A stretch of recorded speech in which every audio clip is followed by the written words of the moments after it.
Assalamualaikum warahmatullahi wabarakatuh. Alhamdulillah wassalatu wassalamu ala Rasulillah wa ala alihi wa ashabihi wa man tabi'a hudah. Asyhadu an la ilaha illallah wahdahu la syarika lah wa asyhadu anna Muhammadan abduhu wa rasuluhu la nabiyya ba'dah. Rabbi shrah li sadri wa yassir li amri wa hlul 'uqdatam min lisani yafqahu qawli. Allahumma anfa'na bima 'allamtana wa 'allimna ma yanfa'una wa zidna 'ilman nafi'a. Allahumma inna na'udzubika min 'ilmin la yanfa' wa min qalbin la yakhsha' wa min nafsin la tashba' wa min du'ain la yusma'.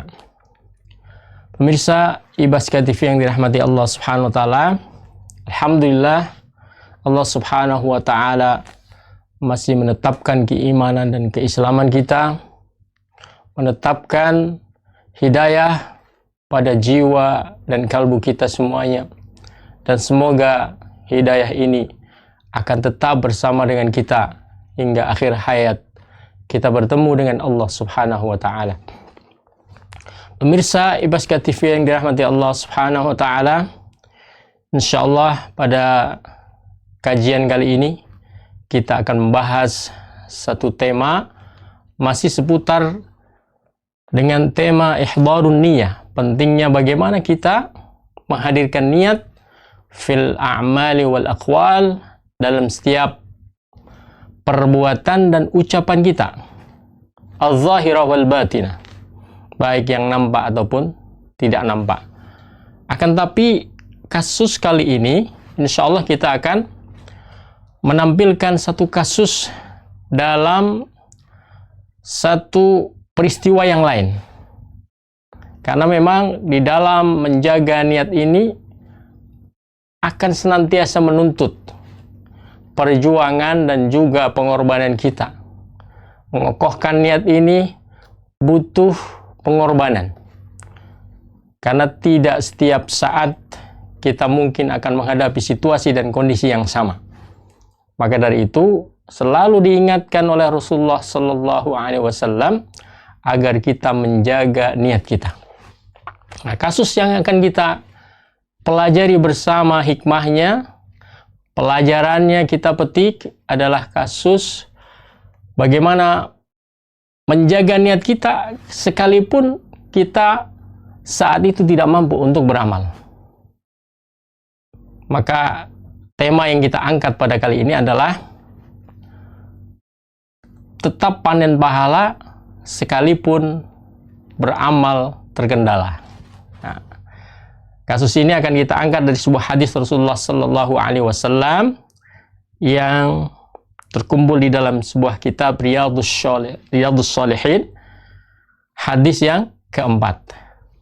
Pemirsa Ibaska TV yang dirahmati Allah Subhanahu Wa Taala, saya akan bacakan hadis tersebut an Abi Abdullah Jabir ibn Abdullah al-Ansari radhiyallahu anhuma qala kunna ma'an nabiy sallallahu alaihi wasallam fi ghazatin faqala inna bil madinati la rijalan ma sirtum masiran wa laqata'tum wadiyan illa kanu ma'akum habasahumul marad. Dari Abi Abdullah Jabir bin Abdullah al-Ansari radhiyallahu anhuma, dia berkata, kami suatu saat bersama dengan Rasulullah sallallahu alaihi wasallam dalam sebuah peperangan. Faqala, kemudian beliau mengatakan kepada kami, inna bil madinati la rijalan. Di kota Madinah itu masih tersisa orang-orang masirtum masiran. Jadi mereka tidak bersama dengan Rasulullah dan sahabatnya dalam sebuah peperangan tersebut. Mereka tetap tinggal di Madinah. Akan tetapi ternyata kata Rasulullah, sesungguhnya mereka bersama dengan kita. Kita kemanapun pergi, mereka bersama dengan kita. Wala qata'tum wadiyan, kita menembus sebuah lembah pun mereka bersama dengan kita. Tapi secara fisik mereka tidak ada. Maka Rasulullah menyampaikan alasannya, illa kanu ma'akum habasahumul marad. Mereka senantiasa bersama dengan kita kemanapun kita bergerak, tapi fisik mereka tidak bersama dengan kita. Dikarenakan apa? Dikarenakan mereka terkendala oleh sakit mereka, terhalangi oleh sakit mereka, sehingga mereka tetap berada di kota Madinah. Pemirsa Ibaska TV yang dirahmati Allah Subhanahu wa Ta'ala, di dalam keterangan hadis lain disebutkan illa syarakukum fil ajri, kecuali mereka mendapatkan pahala yang sama seperti kalian terima dari Allah Subhanahu wa Ta'ala. Masya Allah. Jadi mereka tidak beramal, mereka tidak ikut berperang bersama dengan Rasulullah, tapi pahala mereka sama dengan yang hadir berperang bersama dengan Rasulullah Sallallahu Alaihi Wasallam. Kemudian di dalam riwayat lain juga disebutkan bahwa perang yang dimaksud adalah perang Tabuk. Warawahul Bukhari an Anasin radhiyallahu anhu qala raja'na min ghazwati Tabuk ma'an Nabi sallallahu alaihi wasallam. Kami suatu saat kembali dari perang Tabuk. Ya, ini berarti bahwa kembali ini sudah selesai perang, dan memang saat itu tidak terjadi perang.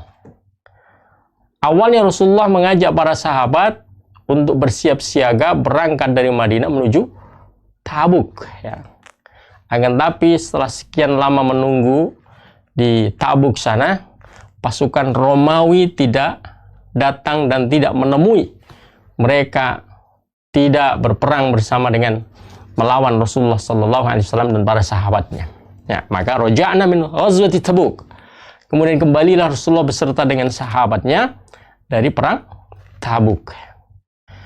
Maka di sini menegaskan bahwa perang yang terjadi saat itu adalah perang Tabuk. Pemirsa Ibaska TV yang dirahmati Allah Subhanahu wa Ta'ala, ada sedikit keterangan yang menjadi pembuka dari penjelasan hadis ini adalah bahwa yang pertama, perang Tabuk ini adalah perang yang terjadi karena pasukan Romawi itu memang sudah bersiap-siap, ya, bersiap-siap. Mereka dikabarkan akan menyerang kota Madinah. Jadi perang Tabuk ini terjadi pada tahun ke-9 Hijriah.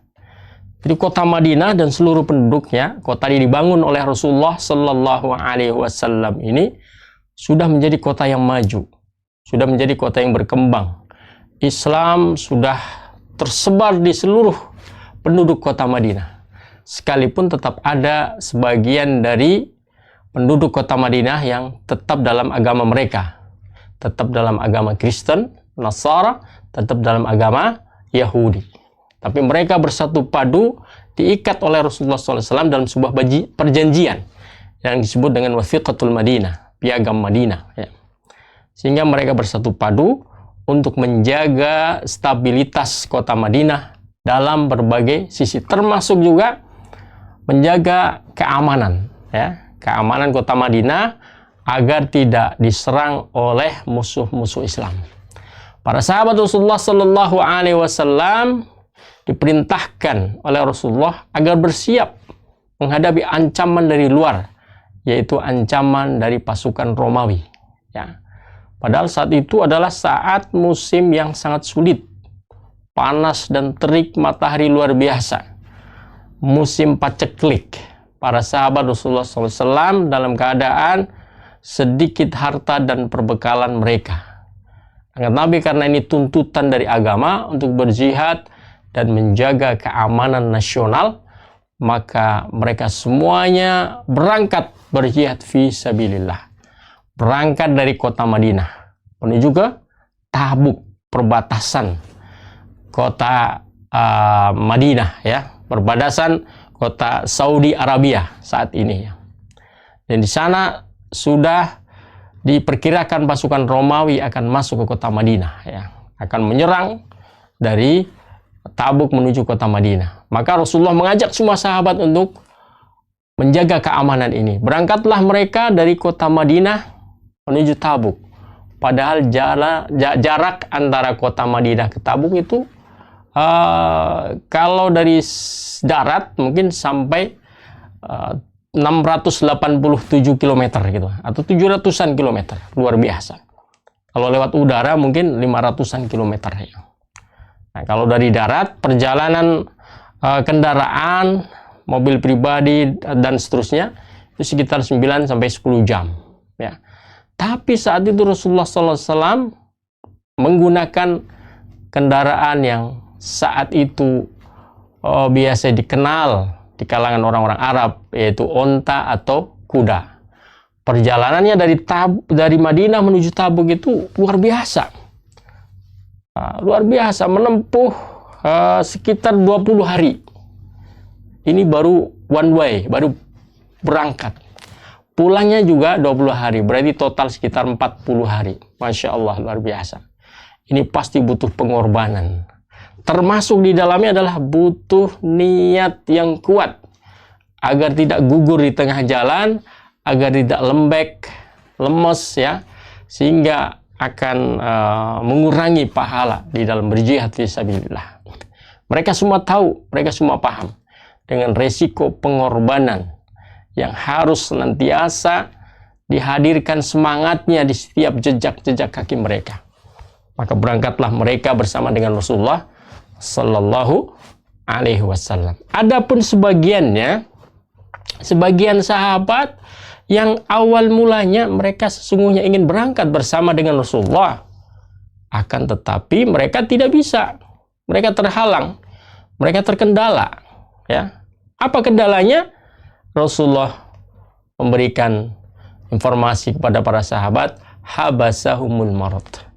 Mereka terkendala karena sakit. Ya, fisik mereka tidak bisa berangkat, ya, karena sakit yang menderita mereka dalam perjalanan untuk jihad fisabilillah. Karena jihad fisabilillah butuh fisik yang kuat, ya, maka mereka tidak jadi berangkat. Ya, termasuk juga orang-orang yang sudah sepuh, sudah tua, ya, tidak bisa melakukan jihad fisabilillah. Maka disinilah pentingnya niat. Ya, ketika yang tidak bisa berangkat, mereka menjaga niat bahwa memang niat awal mereka jihad fisabilillah. Andaikan bukan karena sakit, pasti mereka berangkat. Apalagi sudah berangkat, mereka jelas niatnya mengkristal di dalam hati dan jiwa mereka.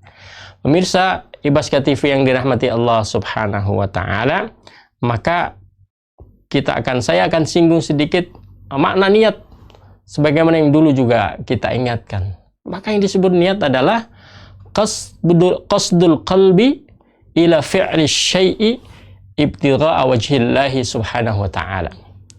Ya, menetapkan di dalam hati satu keinginan. Jadi ada keinginan, mau apa sih saya? Mau ke sana, berangkat ke sana, melakukan ini, melakukan itu. Ila fi'li syai', untuk melakukan sesuatu. Sesuatu ini juga ada dua kemungkinan. Sesuatu amal perbuatan yang nilainya ibadah langsung berhubungan dengan Allah Subhanahu wa taala. Nah, jadi amal perbuatan ibadah yang merupakan kewajiban atau sunnah, ya, anjuran untuk melakukannya berhubungan langsung dengan Allah Subhanahu wa taala. Atau amal perbuatan yang sifatnya perbuatan sehari-hari. Tapi itu pun bisa dinilai ibadah kalau semata-mata mencari ridho Allah Subhanahu wa taala. Seperti apa? Makan, minum, berpakaian, mencari penghasilan, ya, untuk menghidupi keluarga atau siapa yang menjadi tanggungannya, membantu orang lain dan lain sebagainya. Nah, ini kan amal-amal keseharian yang senantiasa menjadi rutinitas di dalam kehidupan manusia. Nah, kedua-duanya butuh niat dan kedua-duanya akan dinilai pahala di sisi Allah Subhanahu wa taala. Nah, pemirsa Ibaska TV yang dirahmati Allah Subhanahu wa taala, tadi digambarkan bahwa Rasulullah berangkat beserta dengan sahabatnya. Ya, berangkat bersama-sama. Kemudian setelah sampai di Tabuk, ditunggu sekian lama, ya. Ternyata pasukan Romawi tidak datang. Sehingga Rasulullah memutuskan akan kembali lagi ke kota Madinah. dalam situasi perjalanan beliau, dalam situasi keadaan ketika bersiap siaga menghadapi musuh Allah Subhanahu wa taala, Rasulullah menggambarkan kepada para sahabatnya, wahai sahabatku sekalian, tahukah kalian kita berangkat dari Madinah menuju Tabuk, kita juga menempuh perjalanan, kita juga menembus naik turun lembah dan gunung, tapi ada saudara kita di belakang kita yang tidak hadir bersama dengan kita. Sesungguhnya mereka hadir dengan kita. Hadir dalam hal apa? Dalam hal niat mereka, dalam hal ruh mereka, ya, ruh mereka. Maka niat ini menjadi ruhul amal wa asasu qabuliha indallahi subhanahu wa ta'ala. Niat ini menjadi ruh dalam setiap perbuatan amal kita semuanya, dan menjadi kunci diterimanya amal tersebut di sisi Allah Subhanahu wa ta'ala. Maka ini luar biasa. Mirsa Baska TV ini menegaskan bahwa kita kalau melihat suatu proyek amal kebaikan, melihat suatu kesempatan untuk berbuat baik, kesempatan untuk melakukan ibadah, tapi kita tidak mampu melakukannya atau terhalang untuk melakukannya, niat itu tetap harus terjaga. Nah, agar apa? Agar kita dapat keuntungan, agar kita tetap panen pahala. Jadi jangan zong, jangan kosong, ya. Jangan kosong, ya. Contoh misalkan ibu-ibu atau bapak-bapak, ya, biasanya adalah mempunyai kegiatan untuk pergi mengaji di masjid, ya, di musola, ya. Tapi suatu saat ada hujan yang sangat deras, ya. Dia tahu dan sadar betul bahwa hari itu, jam itu, agendanya ada mengaji bersama, tadarus Al-Quran bersama, ya. Tapi karena hujan, ya, akhirnya tidak bisa berangkat, tidak bisa mengadakan tadarusan di masjid atau musola. Nah, asal niatnya tetap terjaga, terpelihara, tetap kuat, bahkan sampai ditambah dengan perasaan, ya Allah, sesungguhnya saya ingin mengaji, ingin tadarus beserta dengan teman-teman sahabat saya, dengan tetangga saya, dengan jamaah masjid. Tapi karena hujan, nggak bisa berangkat. Ya Allah, terimalah niat kami dan tetaplah curahkan pahala kepada kami. Nah, itu namanya niat yang kuat, niat yang mengkristal. Jadi niat itu tidak luntur bersama dengan turunnya hujan, ya, tidak luntur. Tetap ingin berangkat, cuma nggak bisa, cuma terhalang, terkendala. Ya. Begitu juga dengan yang lain, ya. Biasanya misalkan sholat berjamaah di masjid, khususnya bagi bapak-bapak. Ibu-ibu juga demikian, sama saja, ya. Biasanya sholat berjamaah di masjid, tapi karena ada halangan, misalkan sakit, nggak bisa berjalan, ya, tidak ada yang mengantar, nanti kesulitan di dalam perjalanan dan lain sebagainya, maka niat tersebut harus terjaga. Begitu mendengarkan suara azan, panggilan untuk melakukan sholat fardu, Allahu Akbar, Allahu Akbar, nah, tiba saatnya sholat zuhur, tiba saatnya sholat asar, maka mengadulah kepada Allah, ya Allah, sesungguhnya hamba ini ingin sekali berangkat sholat berjamaah di masjid, tapi karena hamba sakit, akhirnya hamba harus sholat sendirian di rumah, ya, dalam keadaan duduk, dalam keadaan berdiri, dalam keadaan terbaring dan lain sebagainya.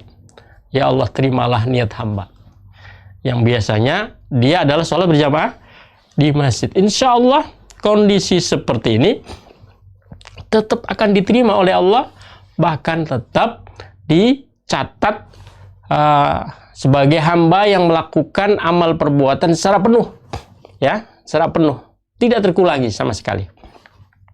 Maka di dalam hadis Rasulullah Shallallahu Alaihi Wasallam juga menegaskan, ya, tentang pahala yang tetap diterima oleh seorang hamba ketika dia terkendala untuk melakukan suatu amal kebaikan, suatu ibadah. Di dalam sebuah hadis Rasulullah Shallallahu Alaihi Wasallam bersabda, "Idza maridul abdu au safar. Nah, ini ada tambahannya ya. Jika seorang hamba sakit atau melakukan perjalanan. Jadi, Bapak Ibu sekalian, pemirsa Ibaska TV sekalian dirahmati Allah, selain sakit juga ada halangan lain, misalkan melakukan perjalanan. Ketika perjalanan kadang kita kan kesulitan ya, di mana ada masjid ya, susah untuk cari. Tidak setiap kilometer ada masjid. Maka dalam keadaan tersebut, mungkin kita tidak bisa melakukan sholat berjamaah. Apalagi naik kereta, naik pesawat, naik kapal, dan sebagainya. Ya, kalau di kapal mungkin ada kemungkinan ya, ada kemungkinan disediakan musola ya, bisa sholat berjamaah. Tapi tidak bisa di masjid ya. Di pesawat sulit juga. Ya, di bis nggak bisa. Ya.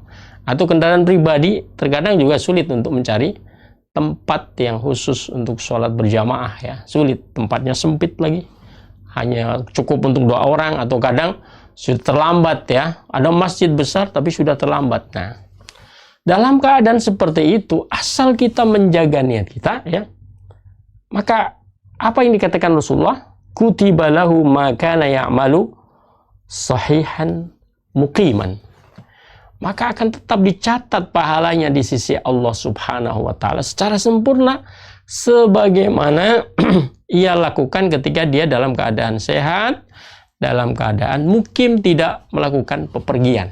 Nah, gitu. Jadi luar biasa di dalam Islam ya. Jadi mari kita sambut ya, limpahan pahala dari Allah Subhanahu wa Ta'ala setiap waktu, setiap saat, apapun kondisi kita. Bahkan sekalipun dalam kondisi kita terhalang, terkendala, kita akan tetap mendapatkan limpahan pahala secara sempurna. Sebagaimana ketika kita dalam kondisi sehat dan mukim. Nah, ini yang perlu dijaga ya. Tapi jangan sampai kebalikannya ya. Kebalikannya kadang kan, karena memang seorang mungkin kurang kuat niatnya ya. Biasanya tholabul ilmi, biasanya baca Quran, biasanya sholat jamaah, biasanya sholat tahajud, biasanya sholat duha, biasanya bersedekah, dan lain sebagainya.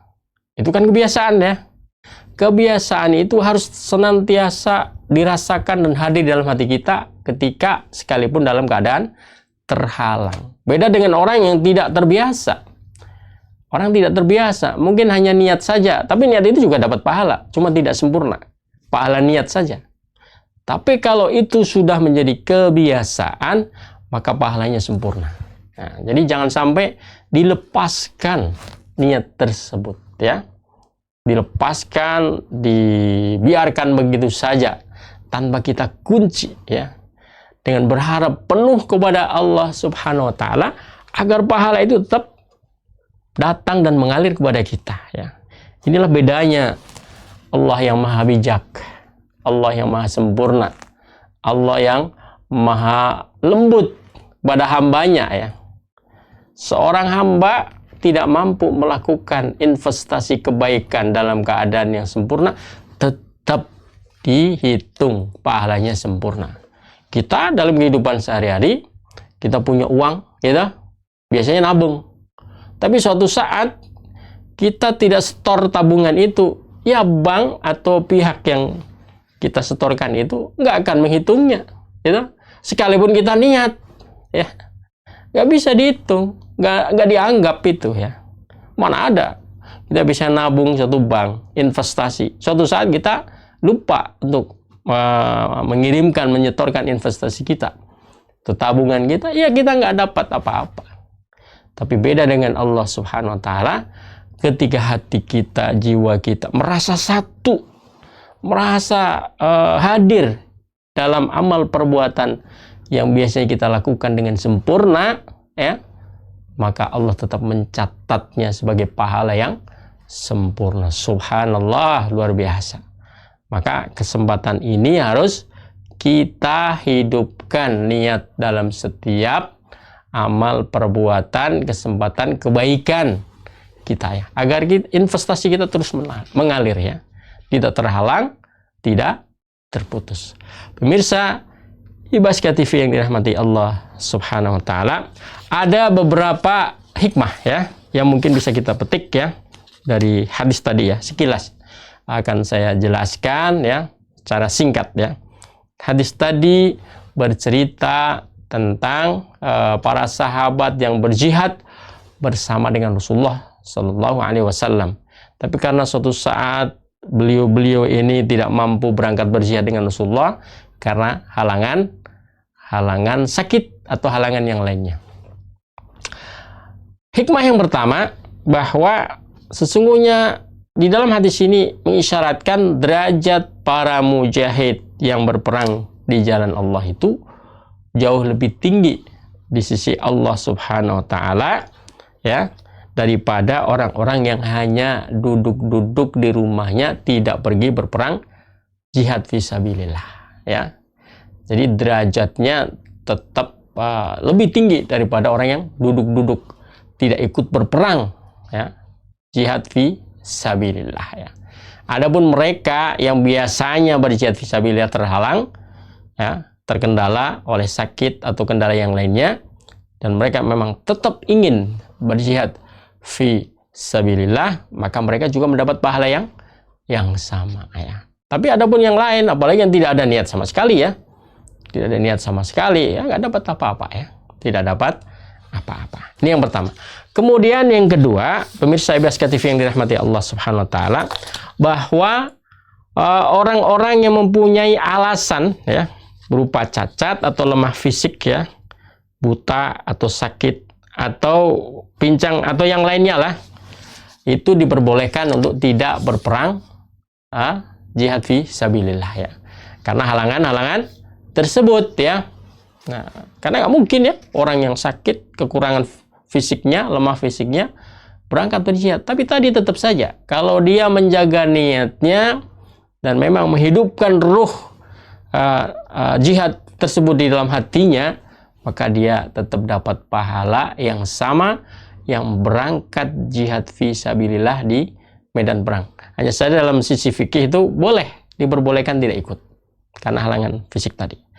Kemudian yang selanjutnya, ya, bahwa orang-orang yang berhalangan, ya, tetap menjaga niatnya serta menghidupkan ruh untuk melakukan amal termasuk jihad fisabilillah tadi atau amal yang lainnya, maka akan tetap memperoleh pahala seperti pahala orang yang berjihad fisabilillah di medan perang, ya. Tadi sudah saya jelaskan di depan beberapa contoh-contoh real di dalam kehidupan kita, ya. Sudah terbiasa untuk melakukan ibadah tapi terhalang, melakukan kebaikan terhalang, ya, tetap saja akan dapat pahala yang sempurna dari Allah Subhanahu wa taala asal niatnya dijaga, ya. Niatnya dijaga. Kemudian yang terakhir, hal ini menunjukkan bahwa Allah Subhanahu wa taala mempunyai rahmat yang begitu luas, ya. Begitu luas. Tetap membuka pintu-pintu rahmatnya untuk dicurahkan kepada hambanya, ya. Beda dengan manusia, ya. Begitu kita tidak mempunyai kemampuan, ya, tetap tidak dianggap, ya, tidak dapat apa-apa, ya. Seorang pekerja, ya, tidak berangkat kerja, ya. Nah, tidak ada alasan apa itu berangkat kerja, jarang-jarang gitu. Satu lembaga atau perusahaan atau apa saja, ya, tempat seorang itu bekerja, kalau nggak masuk, tidak bekerja, ya, tidak dapat apa-apa, ya, tidak dapat apa-apa, ya. Tapi bagi Allah Subhanahu wa taala hukumnya tidak begitu, undang-undangnya tidak begitu. Nggak apa-apa tidak bisa melakukan itu dengan sempurna, asal hatinya tetap terpaut cintanya kepada Allah Subhanahu wa taala, bahwa si fulan atau fulan ini sesungguhnya ingin melakukan amal yang serupa, hanya karena halangan, terkendala, maka dia tidak bisa melakukannya. Pemirsa IBSK TV yang dirahmati Allah Subhanahu wa taala, barangkali itu yang bisa kita kaji pada kesempatan hari ini, ya, malam ini. Semoga yang sedikit ini membawa manfaat, ya, semakin menyemangati kita bahwa masih banyak, ya, peluang-peluang untuk tetap mendapatkan curahan rahmat dari Allah, mendapatkan limpahan pahala dari Allah Subhanahu wa taala. Semoga kita mampu menjaga niat kita tulus Karena Allah Subhanahu wa taala di dalam setiap amal, perbuatan, ucapan kita sehari-hari, baik yang nampak ataupun yang tidak nampak, baik yang lahir ataupun batin. Barakallahu fikum wa nastaghfirullahal azim. Subhanakallahumma wa bihamdika astaghfiruka asyhadu an la ilaha illa anta astaghfiruka wa atubu ilaik. Walhamdulillahi rabbil alamin. Wassalamualaikum warahmatullahi wabarakatuh.